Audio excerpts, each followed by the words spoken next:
Welcome to a new episode of Whiplash Agile, where we focus on the failures that are necessary to be successful on an Agile journey. Because there are always valuable lessons to be learned from someone else's struggles and stumbles. I'm Jeff Anderson, your host and CEO of Agile by Design.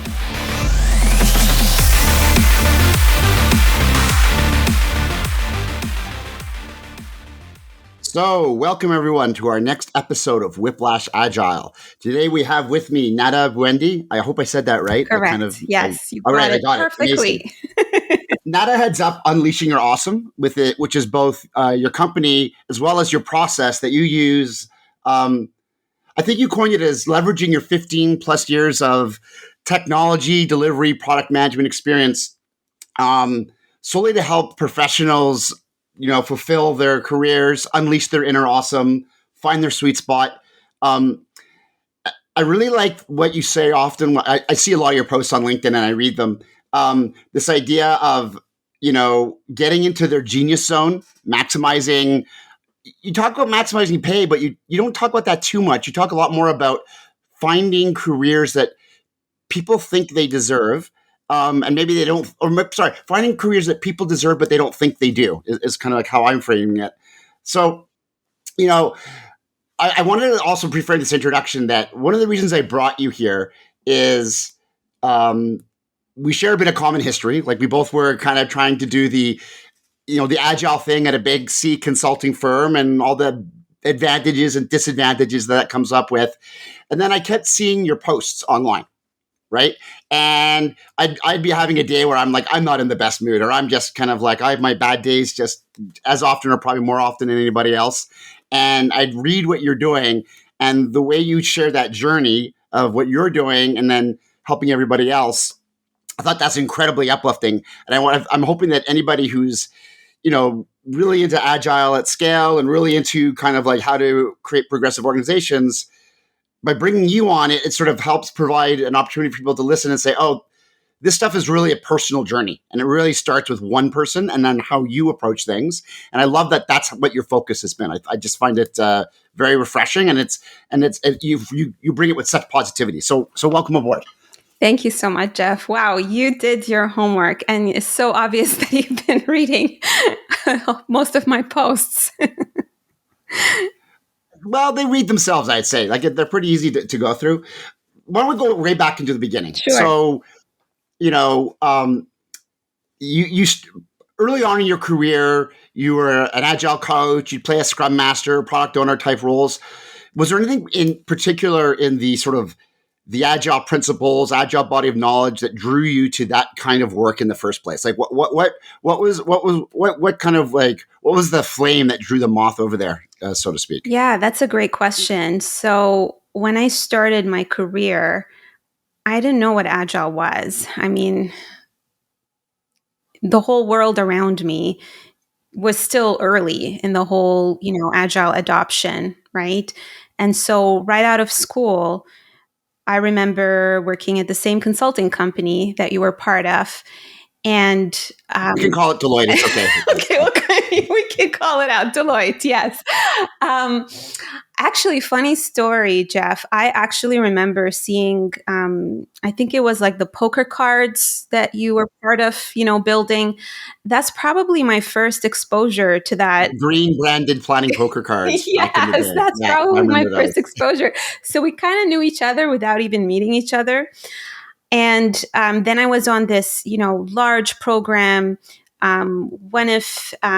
was, one of the big, programs. I was based in Ottawa, and there were many pods. We were basically revamping a back end, basically trading platform for medical practitioners. I was hearing the word Agile here and there. I still didn't know what it was. One of the big memories that is still in my mind was the senior manager on the program saying, "Don't ever say the word Agile to the client. Okay." It's going to scare them because, another, organization or another consulting company they used Agile and they had a very bad experience. So let's just talk about the mindset. Let's talk about the benefits and how we're going to help them. And we're not going to use that word because it's going to scare them. And in my head, I'm like, why are they scared? Like, why did they have such a bad experience? And I think only later on in my career, as I started seeing implementations, agile implementations, the sort of boxed, clients in, then I started understanding why it was sort of a word that might trigger people in some sense. But there was still a part of me. I was lucky. Like I worked with mentors that, did it very well. And I also worked around people who didn't do it well. And what I loved about it is the continuous feedback. I've always been the type of person who likes to test things out before even knowing what agile meant. I've always been a person who wants to delight customers and took pride in my work. And that's why I got into it, you know? So one of the things you talk about is uh, let's go with some of the more challenging sides. Is that you're in a kind of point in your career and your job where you felt like you're almost being gaslit a little bit or being undermined in terms of your capabilities, and that led you to sort of some self-actualization, some self-realization. So wondering if you could, I think that journey is really powerful and you share that journey a lot with others. So wondering if you could share that a little bit now. I think the most challenging part for me was being in a role that really aligned with who I was. And I had some vision idea of what I wanted to do, even as a little child. One of my big dreams was to build products, learning products that would help people, people with learning disabilities. So where that comes from is because as a child, I always struggled with learning. I never really did well in a traditional classroom where I'm just sitting there absorbing information. I would daydream, and I would come home and reteach myself everything that was taught, like by reading the textbook, by going online on the internet. And I always did well with learning that is gamified. So that was my big dream because as a child, I was made fun of because of the way, I learned.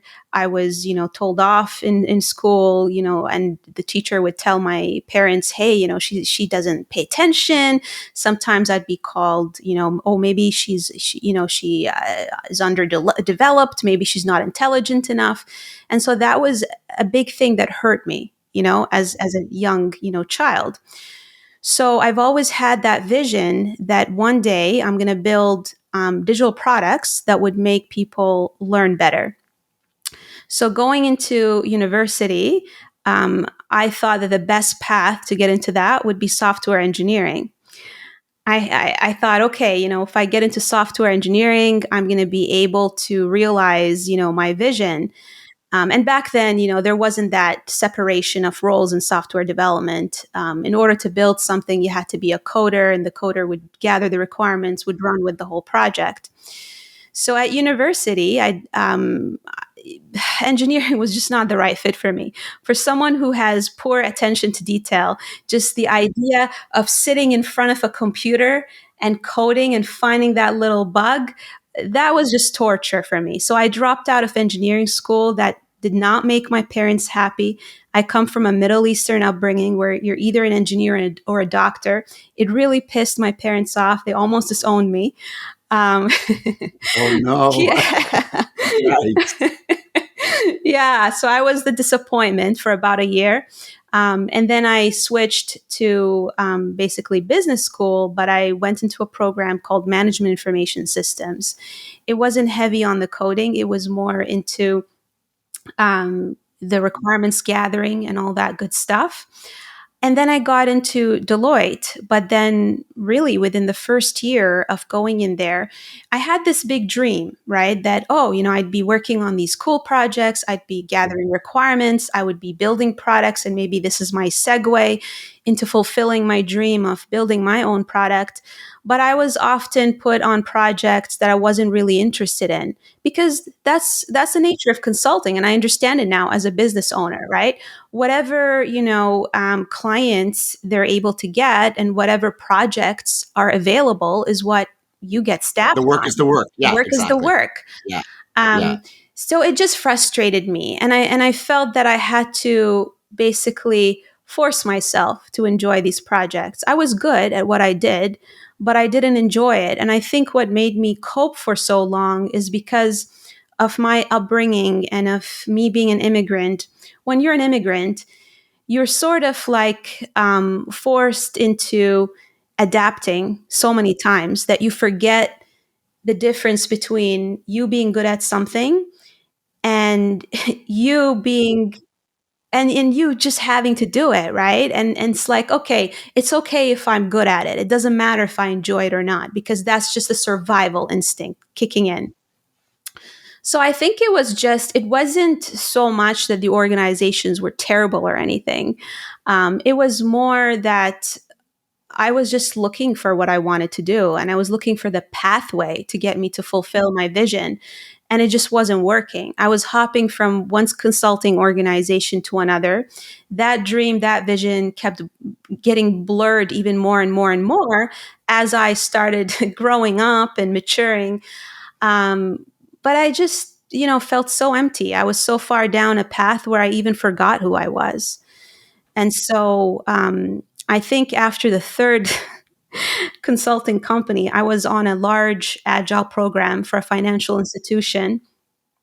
And what triggered the whole thing, not a lot of people know this, the little detail of the story. They just know that I quit over text, and I'm like, "Oh my god, that's crazy. Like, how did you do that? You're my hero, and maybe I want to do the same thing." Not that I'm endorsing that. But it wasn't. You don't endorse quitting over text. Okay. I do not encourage that. But no, it wasn't a spontaneous decision, right? It was just built up frustration of not being able to do things the way I wanted to do them. And the little detail that sort of was the needle that broke the camel's back was I was away. My role was a scrum master on the project, and I was away for a day. I was trying to get my driver's license. Being in Toronto, you don't necessarily need a car. So I was a bit of a late bloomer getting my license. And I came back and I was sitting in a room waiting for my team to show up, and it was empty. I'm like, what the heck is going on? Like, why am I sitting here in the room? This is our daily scrum time. And then one of the business analysts walked into the room and said, "Didn't you get the memo?" I said, "What memo?" "All of your meetings got rescheduled." I'm like, what? What the heck? So then I saw basically my team, my whole development team, in another room with the program manager, and they were just being pulled in multiple directions. And I just got so frustrated and fed up because at that point, I was dealing with developers who were burnt out. I was trying so hard to protect them. And to have someone just show me that amount Pull of the rug out from disrespect under you when you're not. Yeah. and not even let me know as someone who is the scrum master on the team, I just got so fed up. I just felt so disrespected. And I felt bad too, because I just felt like, in a way, like I can't protect my team anymore. And what's the point of me being there? So I remember just, sending a text to my boss and just saying, "Hey man, I quit. I'm done." What was the reaction? And he was like, the text was like, and I still have the text. He's like, "What? Question mark, question mark. Are you serious?"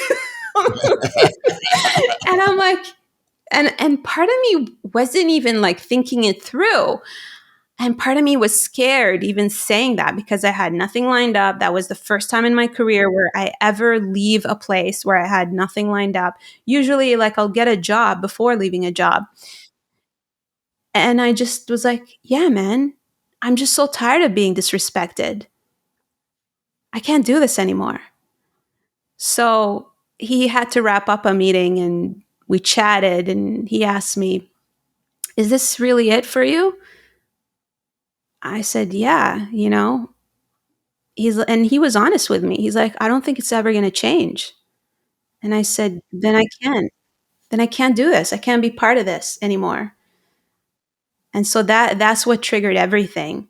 And for, I will say, close to a couple of years while I was figuring things out, I was taking a ton of contracts. I took probably, I would say, 2 contracts after that happened, just to give me some leeway. I did a Scrum Master contract, I did an Agile coach contract, and I also did another Agile coach contract.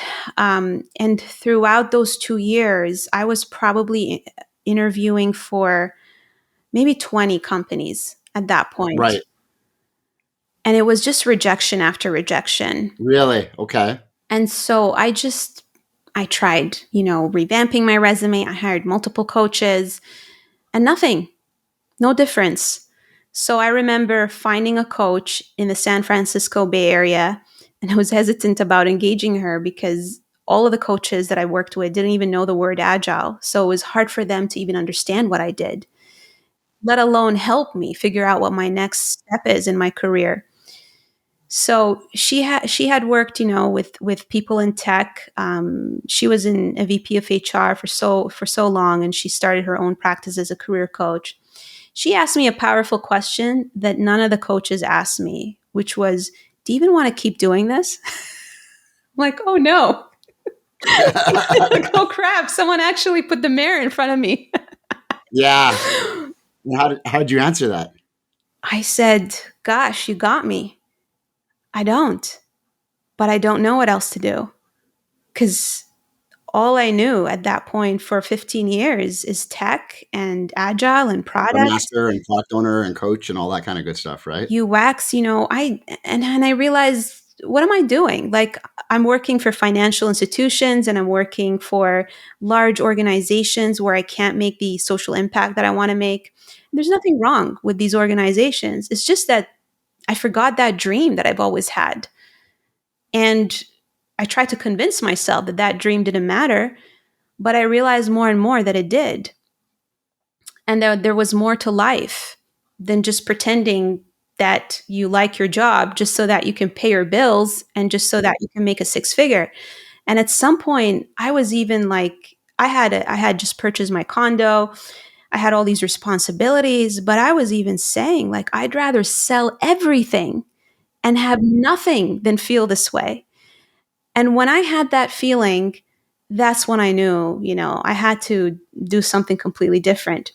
Something that I didn't share was growing up between 9 years old to 18.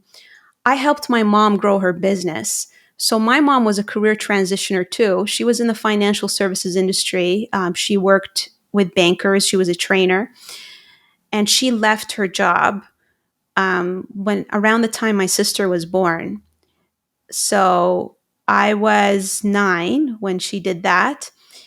And I witnessed her going through a career transition, and I saw the emotional roller coaster that she went through, from being an executive at a large bank, going on business trips, being all dressed up, to being around kids, throwing up on her and dressing it down. And I'm like, hey, my mom survived, and she's happier. She has her own business. It was fun helping her grow her business. Even as a child at 9, I was able to be part of it. I was designing the flyers for her. I was distributing them with her. Um, I ran a classroom in a summer camp with her at the age of 16. So that also aligned with the whole thing of being a teacher and developing, an e-learning, product. So when I quit over text and then did all these contracts and realized that I wasn't getting it anywhere, and that coach asked me that question, I figured, it's time I figure this out. Yeah. So she asked me, we did all these exercises, and I got nothing. I got nothing for 2 months. We were trying to figure out what I wanted to do. I think at the very end, we landed on employee experience.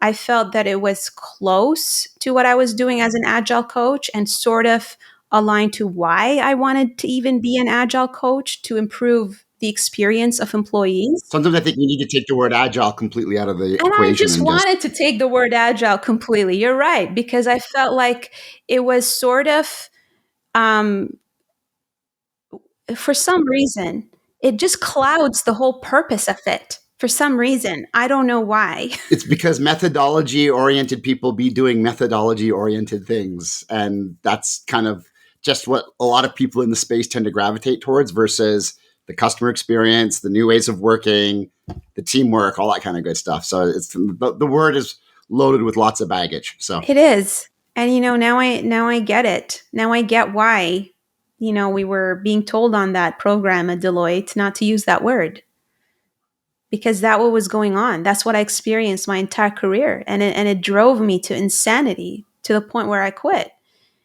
Um and it was such a sad thing, because there are so many beautiful things about agile that I wish, people understood back then, and that I wished I was able to help my clients understand.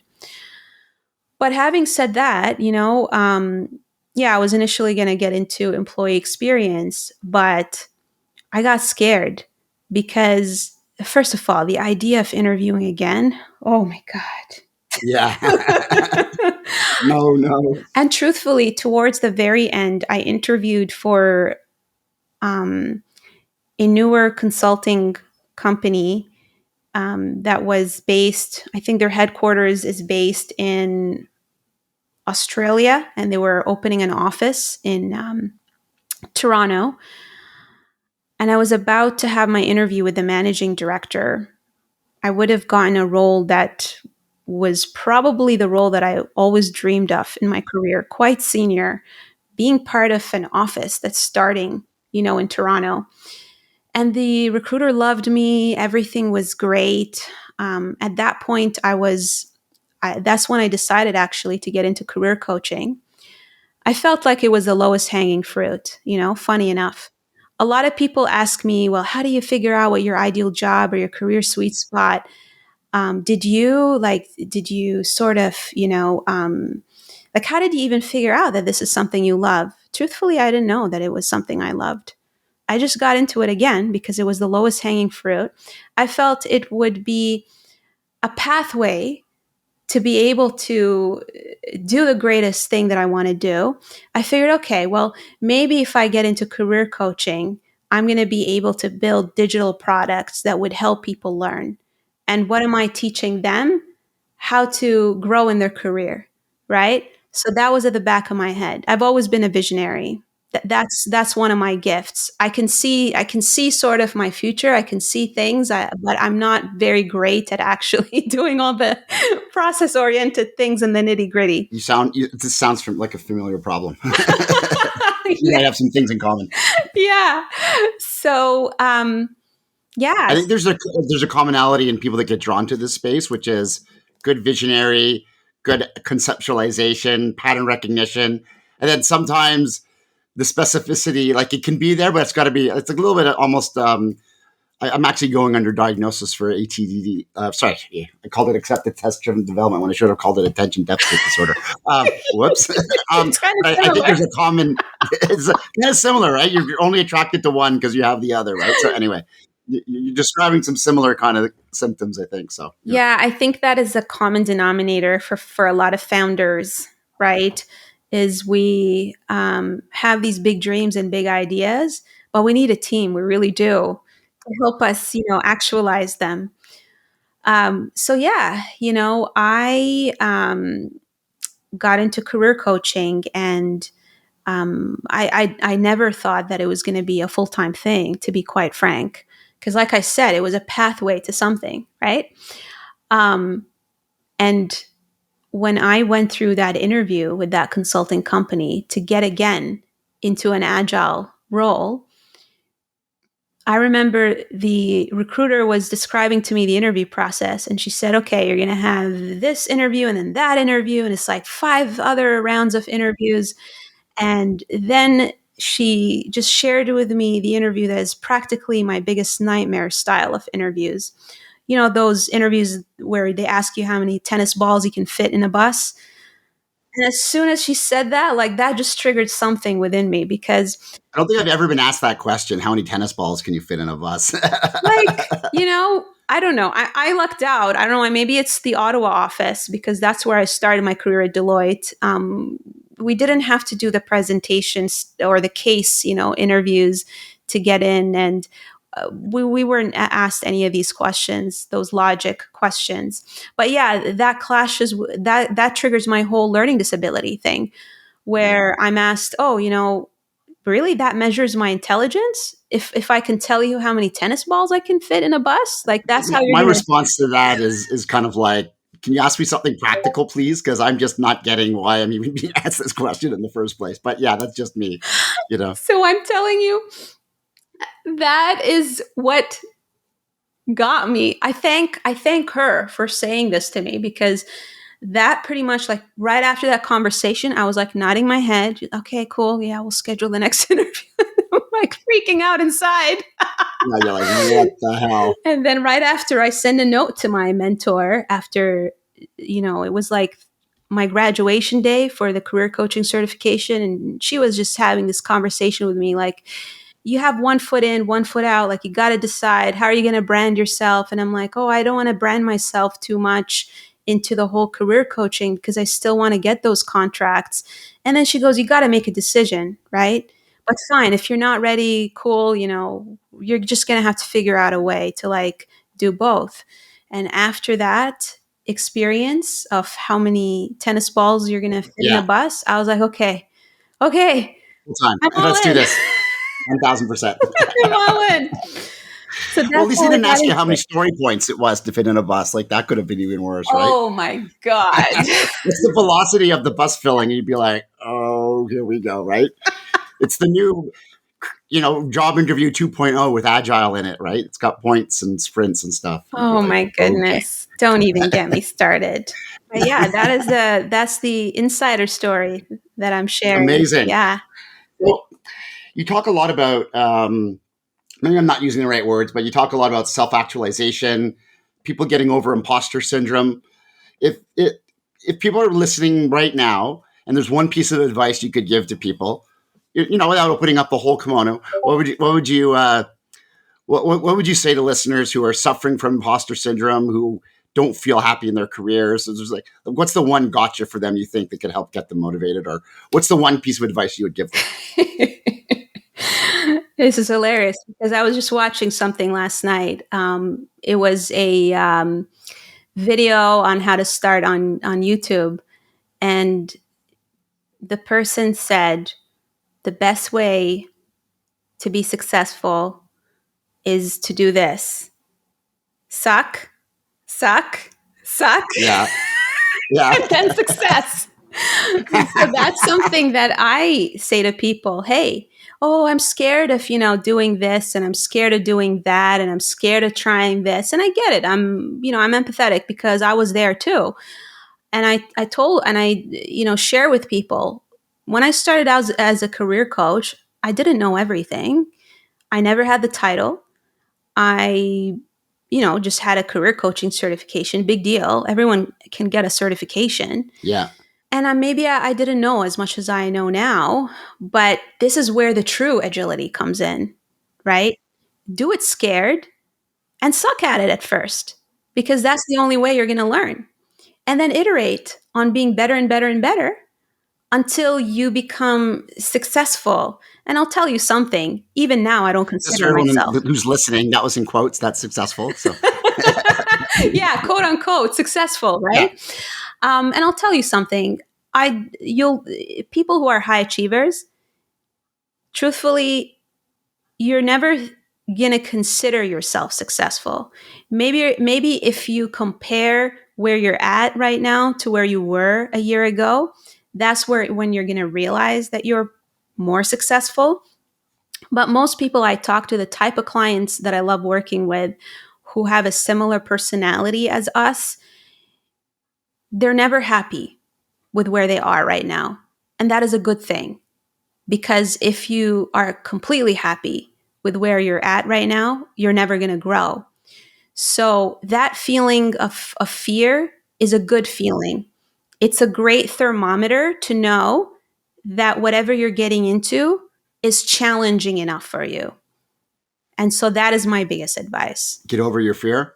Any advice on how to do that for anybody who's like, oh, not just saying, get over my fear. I can't do that. There's no way. Good God, yeah. Simon Sinek says, start with your why. Yeah. I disagree with that saying. Which I like. I love some contrarian views. I'm like, tell me more. Here's the thing. This is good. I kind of knew my why, but I couldn't hear it clearly because I was terrified. And until I realized what my fears were, that's when my why became clearer. And so when you hear that saying, start with your why, like a lot of people don't even know what their why is, or they may have forgotten it, or they're too terrified to listen to it. Of it. Yeah. Yeah. They're too scared of something that's getting in the way for them to understand what their purpose is, right? Yeah, absolutely. So my advice is to figure out why you're scared. Start there first. And how you can start figuring that out is obviously you work with a professional, whether it's a therapist, someone who helps, someone you can talk this through, right? And that's an exercise that I do with my clients. I came up with this exercise after working with probably within the first year of working with maybe 50 people. I'm like, why are these people like, why are they struggling so hard with not knowing what they want to do? I mean, I remember working with a PhD.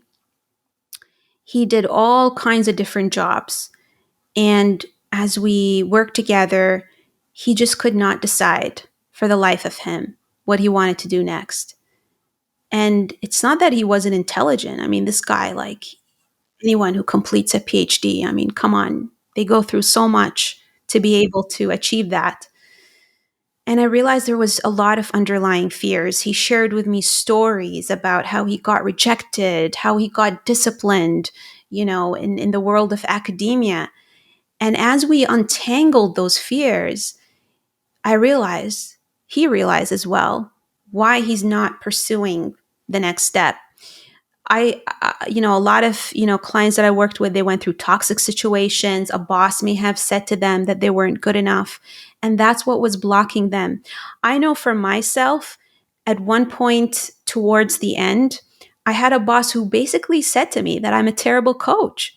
And so that sort of put a barrier. I don't think that boss knows what coaching is if that's his management style. Exactly. And so when he said that to me, obviously I got triggered. Obviously I bottled that up. And that is also part of the reason why when I was working with my mentor, Kara, in terms of figuring out what my next step is, we couldn't figure it out for 2 months because I was telling myself the story of, well, okay, I can't be a career coach or I can't, be in an environment where I'm teaching people anything because I'm a terrible coach. Right. And until I was able to share that openly and realize how silly that was, I could not figure out what I wanted to do next. And when I was able to say it out loud, then I realized, gosh, I actually love coaching. That is the reason why I got into Agile coaching. I love teaching people. It was the coaching piece. Yeah. I love really asking questions. Yeah. I love helping people realize things about themselves and what they want to do. And yes, I can be a great coach. That's what I thought at the time. And so if you want to overcome imposter syndrome, you got to figure out what's blocking you mentally. That's the first step. Who's the kind of person that comes to you for help, if there's such a thing? Like what are their common desires, fears? Like describe some of the people that, That's a funny question that you asked that because I was just there's so many like things in me as a founder that come from my background that I just love doing just for the sake of it.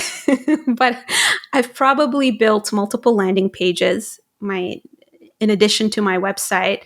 I think that itch of software development is still in me. And because I'm not on, big projects where I'm helping large clients build things, I do it for the sake of doing it sometimes in my own business. Now you enjoy it. But here's the thing. Why I'm saying this is a lot of the clients that I work with are jack of all trades. I think that's why a lot of them struggle with committing to a certain path because they're good at so many things, and maybe they are commitment phobes like me, where they're like, "Oh my god, I'm gonna have to commit to this, and I'm gonna have to box myself into this path, and I'm gonna miss out on all these shiny things that I could do." Right? So a lot of the clients who come to me are that way. Um, and notice how I'm not particularly saying tech or non-tech because I work with a variety of clients. And I realize that a lot of the clients that I work with, at least every single client that I've worked with, there's a commonality between me and them, right? And I think that's what you want to look for in a coach is look for someone who struggled with what you've struggled with and who has a similar journey in some way because you want someone who understands you. And I get that a coach is different than a mentor because a mentor, obviously, they'll teach you from their experience, and a coach will align to where you're at. And they worked with a variety of people and understand the multiple paths that are possible. But I still believe that um, when you find someone who can relate to what you've been through, it just creates a stronger bond. So, jack of all trades. Some of my clients have gone through childhood trauma, similar to kind of what I've been through, where they've either been told that they were not good enough by a parent or someone in their inner circle. Um, People who I would say maybe haven't gotten their break yet because they haven't been discovered by the right organizations. And they're so gifted at what they do, but maybe they're not able to voice it clearly. Um, I tell people that you can have a lot of great strengths, but there is a superpower that's the most dominant. And so you need to be able to figure out what that is. Some people call it your value proposition, right? I like superpower. Superpowers is good. That's good. Superpower is very like relatable to a lot of people. And so you need to be able to clearly articulate it. Um, because if you just talk about all the great things or the amazing things that you're strong in, they're just going to compete with each other. But when you're able to tell your story in a way that helps people see your superpower, then you're going to stand out. And so a lot of the people that come to me are already amazing at what they do. The two things that are blocking them is figuring out what they should focus on, what their superpower is, and knowing how to tell their story to showcases. Because there's a difference between bragging about what your superpower is and telling a story that helps people realize what it is. Well, yeah, I always love the storytelling approach because if you tell a good story and you happen to be one of the protagonists in the story, that's not showing off. That's just, hey, here's what happened. You can actually undersell yourself with a good story like that, and then people go, oh, that was an amazing story. You don't need to brag. So yeah, that's great advice. There's actually a lot of management through storytelling kind of advice that you see out there. So I feel like it's almost a lot of the advice that you're giving is the advice that a good agile coach would give to a team or give to their managers or their team leads, but you're doing it on a very interpersonal level to help them kind of increase their mindfulness, their presence, their storytelling, overcoming their fear. You've microfied it. I think it's made up a word, but you personalized it down to a very individual level, which is amazing. Um, if you uh, wanted to leave behind something for anybody that's listening where they could reach out and find out more about you, what's the best ways to do that? The best way to do that, I would say, is to start with my website, nadabuhendi.com. Um, there are a lot of things that people can go through. One of them is my story in more detail in the About section. It's also on the homepage. And then there is my podcast. So at the top, there is a link to access my podcast. I launched my podcast the beginning of last year in February 2023, and it has already gotten more than 3,000 downloads in a Oh, span that's of amazing. 8 months. Thank you. Funny enough, I have a dedicated episode on what's holding you back in your career, and I have a dedicated episode on finding your career sweet spot. It literally mirrors. It's almost like you're in my program when you go through it. I've actually had like a few people who said to me that all they did was listen to my podcast and they landed a job, and it was a career transition. Like I had a lawyer who went through like no tech experience, went through my podcast, and she said, I was able to land a product owner role. I'm like, holy crap, just listening to your podcast. So that warms my heart. It's my little Is that baby some people are project. so afraid of sharing their knowledge because they feel like it's going to compete with, but it doesn't. It really just elevates it, right? Like, Absolutely. And, yeah, it's and I have a little framework. It's called I call it the influencer pyramid. And at the very, so it builds upon the idea of, knowing what your superpower is and understanding how you can use that superpower to help, people solve problems. But at the very top of the pyramid, I talk about reciprocating. And the thing is, when you come across, and I say this whether it's in an interview, whether it's on the job, as a leader, when you're, giving so much to people in a way where you don't have that many expectations, it's inevitable that people are going to want to reciprocate.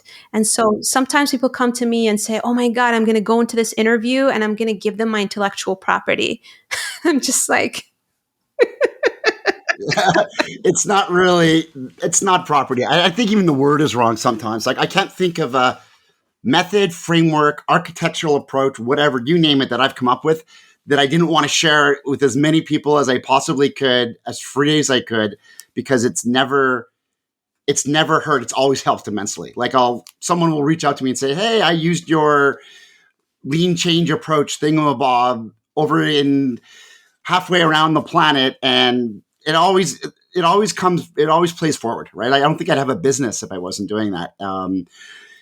So that's good advice to give to people. Unless your IP is some crazy pharmaceutical, rocket science, whatever, like just give it away, everybody. It's not worth anything if no one's using it. you got So to give people a reason to hire you, and people are not going to, the information alone is not going to help people become successful, because people will need you, your uniqueness, your behavior, your mannerisms, what makes you you is what's needed to make these projects successful, right? I mean, we know this as agile coaches. It's not about the Scrum guide or the books that's going to make the client successful.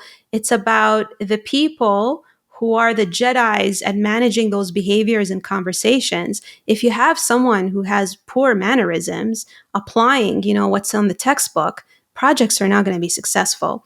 yeah, So, they're not going to be successful. So yeah, absolutely. yeah, otherwise ChatGPT would just get hired. I feel like ChatGPT is going to replace a whole kind of brand, a certain frame of consulting and workers out there. And yeah, it's good. Okay, everybody, stop looking at the textbook. I've got the textbook right here. Yeah, So exactly. Now let's just have a conversation.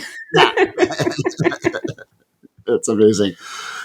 Nada, thanks so much for being part of the podcast. It was really great having you here. Absolutely. Thank you so much, Jeff, for this opportunity. It was a lot of fun. You're more than welcome, and I'm going to take you up on your offer, and I'll get on your link. What is it? It was a LinkedIn Weekly, I think you said you have. Yeah, so it's kind of similar to you, except that how I do mine is I actually do it live because I am just an Wow, adventurer. more fun. So no editing, Jeff. That's what. Yeah, I like that. It's kind of like it's kind of funny. I've done a fair amount of public speaking. I get nervous before each one, and then I'm just used to being nervous now. So someone would be like, "Jeff, we're going to speak to X number of thousand people. Aren't you nervous?" I'm nervous. I'm like, "Yeah, I'm nervous." You don't look nervous. I'm like, "Yeah, I'm nervous on the inside. I'm used to it, so it's all good." Yeah, the thing that I love when it's live versus recorded is that people get to interact in the chat and ask questions. I just did one recently with an engineering leader. He was an ex Spotify, also based in Toronto. He works at a company called Homebase. It was a lot of fun. We talked about how to stop underestimating yourself. And people in the chat were just participating like crazy. They were asking a lot of great questions, ranging from how do hiring managers make a decision, or how do you deal with a difficult, boss. It was awesome. Really great. Love it. I look forward to getting on that. Hopefully, it won't be like, sometimes I go on these things and you're like, questions. Well, we Like, managed to hold a ooh, invented conversation question. over 30 minutes, which is the Yeah. allocated time. So I have no doubt that we're going to have a great conversation. So, what's your availability like in the next month or so? I'll definitely I'll get right back to you on that one for sure. Yeah, I can't wait. just give me a few options and we'll make it work. I'm pretty flexible. So Awesome. Thanks again for being part of the podcast. Really appreciate having you here. Thanks again for joining me on Whiplash Agile. Make sure you're subscribed so you don't miss a single episode. If you want to connect with me, join me on LinkedIn or Twitter/X. And if you like what you hear, or especially if you don't like what you hear, get in touch with me directly at agilebydesign.com.